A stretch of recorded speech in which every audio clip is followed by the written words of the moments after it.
Assalamualaikum warahmatullahi wabarakatuh. Selamat datang teman-teman. Kembali lagi dalam video kali ini.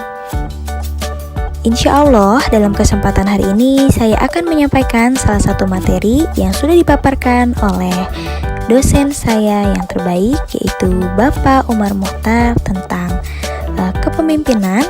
Salah satu ilmu kepemimpinan lebih tepatnya yaitu tentang analisis SWOT atau analisis SWOT.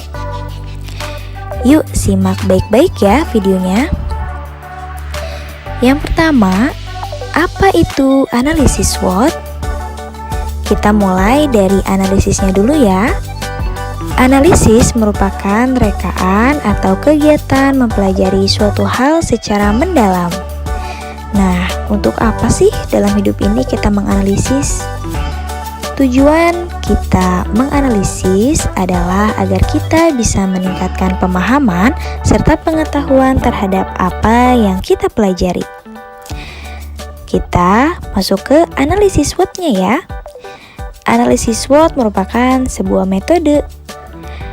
Lebih tepatnya, analisis SWOT merupakan metode yang berguna untuk melakukan analisis strategi dan untuk memahami keadaan terkini suatu organisasi dalam lingkungannya.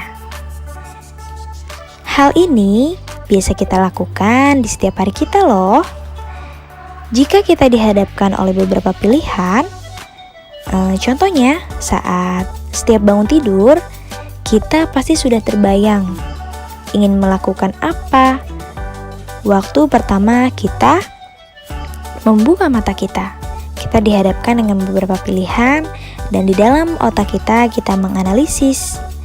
Nah, itu semua sebetulnya proses analisis SWOT, hanya belum terbentuk secara gamblang. Analisis SWOT digunakan juga untuk menimbang. Menimbang apa ya? Menimbang seberapa besar risiko yang akan kita dapat ketika kita memilih suatu jalan atau keputusan. Kita masuk lebih dalam ya tentang analisis SWOT.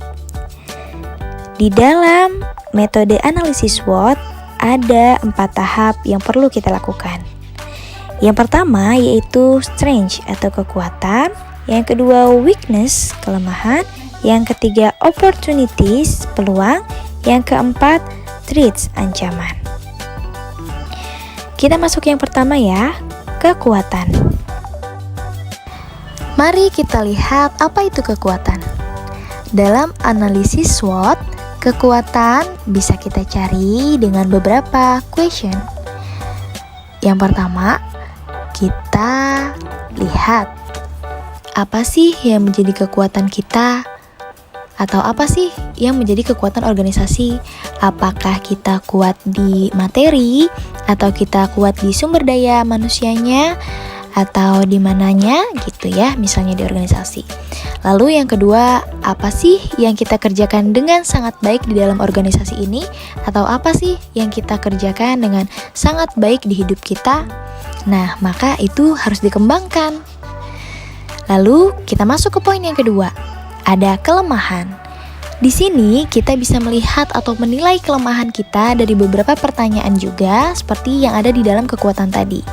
Yang pertama yaitu pertanyaan, apa yang perlu diperbaiki dari diri kita atau dari organisasi kita? Misalnya organisasi kita itu kurang sumber daya manusianya. Berarti apa yang harus kita lakukan? Kita harus merekrut orang sebanyak-banyaknya. Lalu yang kedua, apa sih yang harus kita hindari atau kita jauhi yang akan merusak atau membuat organisasi kita menjadi kacau ya. Yang pastinya itu adalah hal yang sangat merugikan kita atau organisasi kita ya. Yang ketiga ada peluang.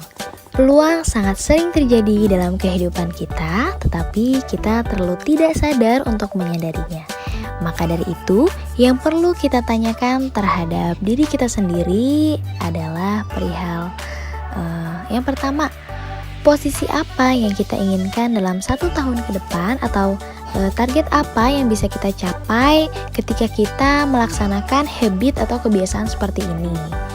Lalu yang kedua, ketika kita bersama atau tinggal di suatu daerah, apa peraturannya bisa menguntungkan kita, bisa dimanfaatkan untuk memperkuat organisasi kita. Seperti itu ya. Dan yang terakhir ada ancaman. Di dalam ancaman kita memerlukan pertanyaan seperti ini. Apa sih yang menghambat perkembangan diri kita atau menghambat gerak dari suatu organisasi kita? Lalu pertanyaan kedua itu, apa yang sedang dilakukan oleh pesaing kita atau organisasi lain atau orang lain yang kita belum bisa lakukan, padahal itu membuat keuntungan di dalam organisasi kita. Nah, tahapan yang sudah disebutkan tadi merupakan suatu kesatuan utuh dalam melakukan analisis SWOT atau analisis SWOT. Bila mana semua 4 tahap itu dilakukan secara teratur dan bijaksana, maka bisa mendapatkan analisa yang akurat dengan langkah-langkah dan solusi yang tepat dengan sasaran. Insya Allah. Dalam hidup ini, kita harus bisa mengenali kekuatan atau keunggulan diri kita, karena potensi atau keunggulan yang telah kita miliki secara otomatis bisa menjadi kelebihan, dan bila kelebihan itu semakin dikembangkan, maka itu akan mengurangi kekurangan-kekurangan yang ada dalam hidup kita. Jadi, sesekali kita harus fokus kepada positivity yang kita punya dan harus mengembangkan semua positif diri kita. Baik, cukup sampai di sini. Sekian ilmu yang sangat berguna yang telah saya ambil dari kegiatan LDKM kemarin. Semua ilmu yang sangat bermanfaat, yang mana hal itu perlu kita sadari dan kita wajib melakukannya di keseharian kita. Bukan hanya ini membuat hidup kita menjadi lebih mudah, tapi ini akan membuat hidup kita lebih terarah dan tertata rapi. Baik, saya pamit undur diri, semoga bermanfaat. Wabillahi taufiq wal hidayah. Wassalamualaikum warahmatullahi wabarakatuh.